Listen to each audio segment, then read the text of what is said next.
제18편 환단고기 27회 자오지 환웅 치우 천황. 천황과 사망 삼재의 계보. 신씨 배달국 환웅 계표. 일대 거발한 환웅, 일명 배달 환웅, 비로자나 불천님인 대웅이십니다. 2대 거불리 환웅, 17대 혁다세 환웅, 18대 거불단 환웅, 일명 단웅. 삼황은 수인씨 태호 복휘 염제 신농이고 헌원을 거쳐 오제인 소호 금천 전옥고양 제곡 고신 요순을 오제라고 합니다.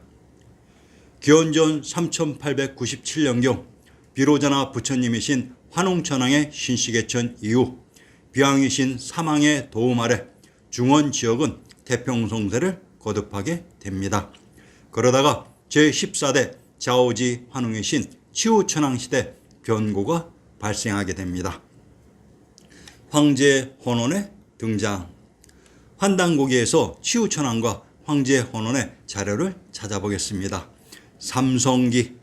이후로 치우천황께서 토지를 개척하시며 구리하청을 채취하시며 무기를 단련하고 생산하시니 당시의 구한국이 삼신으로 한 뿌리의 조상으로 섬겨서 소도를 주관하고 국경을 주관하며 벌칙을 주관하며 무리의 의견에 만장일치로 화백을 삼으며 지혜와 생명을 함께 닦아서 보존하니 이로부터 구한국이 사만을 광경하는 천재자에 따르니 이분을 다름하여 단군왕검이라고 하니라. 후에 갈구 한웅께서 염제 신농의 나라와 더불어 구역과 경계를 정하시고 또한 몇 대를 지나 자오지 환웅께서 계셨으니 신령스러운 용기가 최고로 뛰어나셔서 굴이나 새를 이용해 투구를 만들었었고 능히 안개를 만드시며 광석을 채취해 쇠를 주조해서 무기를 지으시니 천하 사람들이 크게 두려워해서 세상 사람들이 그를 치우천황이라 부르시니 치우는 세속말에 내우가 대작해서 천지가 개벽되는 뜻이니라.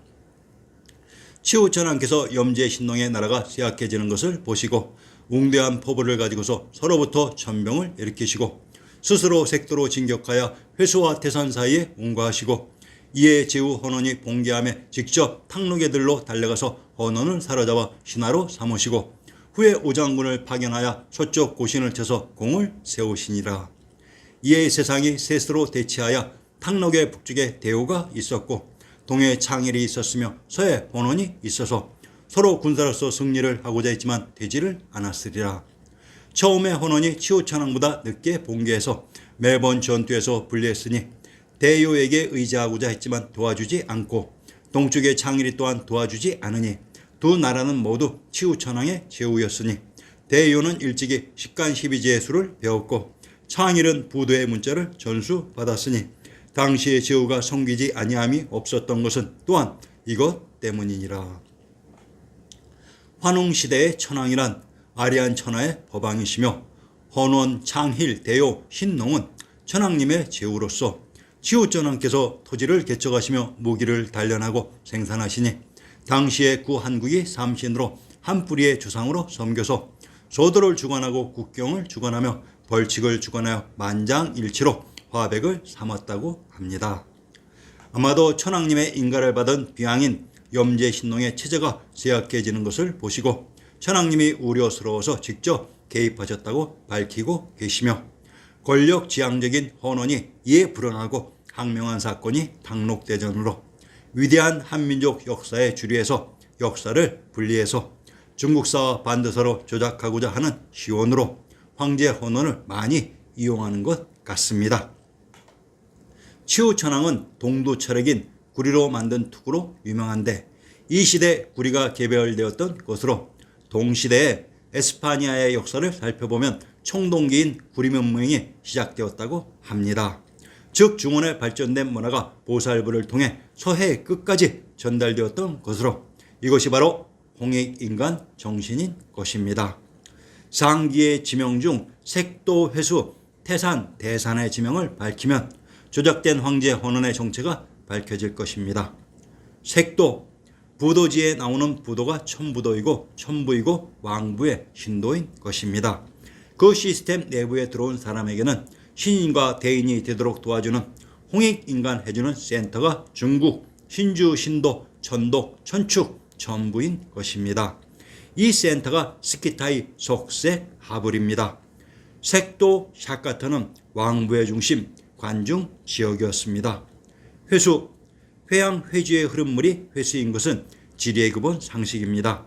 경기도 회양의 군명을 강연성, 연성, 회주, 교주라고 합니다. 이 중 연성과 교주의 지명을 살피면 연주에 있는 성이 연성입니다. 평안도 개천의 군명을 연주, 조양, 익주라고 합니다. 전라도 광산의 군명을 무진, 모주, 광주, 익주라고 합니다. 평안도 개천과 전라도 광산은 익주의 군명이 중복되는 동일한 지명으로 평안도 개천의 군명 조양이 바로 조선의 의미로 무주는 왕부가 있었던 관중 지역으로 이곳이 또한 물의 근원인 수원이며 하천이 교차하는 교지라고 했습니다. 대산, 대주에 있는 산이 대산입니다. 경상도 송주의 군명을 신안, 가야, 송산, 경산, 대주라고 합니다. 경상도 송주의 군명이 대주로 신안과 신도는 동일한 지명을 다르게 표시하는 방식으로 이곳 신안은 관중의 한양 장안이라고 했습니다. 치우천왕과 황제 원원이 충돌했던 색도와 회수, 대산은 모두 제왕의 성인 왕부가 있었던 관중 지역이었습니다. 황제란 황땅을 봉지로 받은 제후입니다. 그리고 삼황의 황은 황제할 때의 황입니다. 기본적으로 공부를 하시는 분들은 수박 겉핥기식으로 책을 보시면 보시지 않는 것이 더 좋을 것 같습니다. 문자 하나하나에 역사의 비밀 코드에 들어갈 수 있는 암호들이 내재되어 있습니다. 환단고기에서는 시호는 옛 천자의 호칭이다라고 사마천사기의 정의를 인용했습니다. 그러면 환단고기에서 시호가 천왕님인 것으로 인용했으면 무엇이 조작이고 잘못되었는지를 과감히 거론하고 주장해야 하는데 그저 낱말하고 있습니다.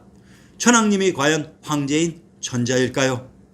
앞으로 황제 헌원의 황제의 황과 사망의 황을 분명히 구분하셔야 합니다. 황제의 황은 삼황의 황의 하위 개념입니다. 즉 황주 땅을 봉지로 받은 헌원이 비왕인 사망을 향해 반란을 일으켰던 것입니다. 천도, 환단 고기에 제14세는 자오지 환웅의 신이 쇠칭 치우천왕이요 도읍을 청구로 옮기셨다. 청구와 청주는 동일한 지명으로 청주의 군명을 인용하면 충청도 청주의 군명을 상당, 소원, 청주, 낭성, 전절군이라고 합니다. 청과 청은 같은 지명이었던 것으로 경상도 계령현의 군명을 청주, 감문, 감주라고 합니다. 평안도 강계의 군명을 석주, 청원이라고 합니다. 청주, 청원은 동일한 지명을 다르게 표시하는 전형적인 방식으로 경상도 계령과 충청도 청주는 청주의 군명이 중복되는 동일한 지명으로 이것이 감숙성의 감주였던 것입니다. 청주의 군명 중 상당의 당은 탕구로인 천왕님의 의미이기도 합니다. 자, 이번에는 위키백과를 인용합니다. 치우천왕이 청구를 개척하고 회대 일대로 전도했다. 위키백과에서는 치우천왕께서 회대 일대로 전도했다고 합니다. 천왕님들이 처음 계셨던 곳이 천조가 있었던 개성의 비당금자 금성이라고 했습니다. 그런데 황제 혼원의 반란 이후 회대로 전도했다고 하니 이 지명을 꼭 살펴보겠습니다. 회대란 회와 대회 지역의 합성어입니다. 회, 경기도 회양의 군명을 강연성, 연성, 회주, 교주라고 합니다. 연성이란 관중의 구중궁궐에다가 금강산 자락에 위치해서 복내 오색의 기운이 들린 연주였으며 이곳 관중이 물이 교차하는 교주라고 했습니다. 대산, 대주에 있는 산이 대산입니다. 경상도 송주의 군명을 신안가야, 송산, 경산, 대주라고 합니다. 경상도 송주의 군명이 대주로 송주의 군명 신안과 신도는 동일한 지명을 다르게 표시하는 방식으로 이것을 또한 왕부의 중심 관중의 한양장안이라고 했습니다. 치우천왕님이 전도한 회대지역인 경상도 송주의 군명 신안과 신도에 있었던 성이 신성입니다. 그러면 이 지명을 밝혀보겠습니다. 철옹산성, 여기서 최치훈이 말한 그 성이 곧 철옹성이다. 쇠독처럼 튼튼하다고 이런 이름을 붙인 철옹성은 고구려 때 처음 쌓은 이래 조선시대까지 서북방위의 중요한 거점 역할을 하였다. 철옹성은 본래 본성, 약산성, 신성, 북성 4개의 부분성으로 이루어지며 네 방향이 깎아지른 듯한 낭떠러지로 항아리 입구와 같이 생긴 까닭에 붙여진 이름이다. 지금은 항명도 영흥부에 속한다. 철옹성의 부분성 중에 하나가 신성으로 평안도 맹산의 군명이 철옹, 맹주, 동맹이라고 합니다. 한자를 살짝 변주했지만 영변의 철옹성이 평안도 맹산의 철옹으로 철옹성이 속한 영흥부는 우승과 황제 헌원의 고향과 봉지인 관중의 박터라고 했습니다. 이곳 신성이 있었던 철옹성의 비밀을 또한 밝혀보겠습니다. 조선의 개국공신 봉화백 정도전이 팔경시를 지어바쳤는데 원 제목은 신도 팔경의 시를 올리다이다. 신도란 관중의 한양 장안으로 그중 제2수를 인용합니다. 도성과 궁원, 성은 철옹성 정길이나 높고 구름은 복내의 오색으로 들렸도다. 연년이 상원의 꾀꼬리였고 세세의 도성 사람들이 유락하도다. 철옹성이 복내의 오색으로 돌렸다고 합니다. 왜 복내의 오색이라고 했을까요? 철옹성이 있었던 구중궁궐의 터가 바로 복내풍악의 금강산 자락에 있었습니다. 고전 번역원의 다산신문집을 인용합니다. 듣자니 지금 화성부에 단단한 철옹성을 쌓고 있다던데 날듯한 의대 무지개에 닿아 있고 화려한 누각에는 교룡을 그렸구려. 건업의 강산이 수려하고 신풍에는 초수가 무성하지. 왕릉의 상서로운 기운 서려 있어 일만주 소나무를 해마다 심는다오.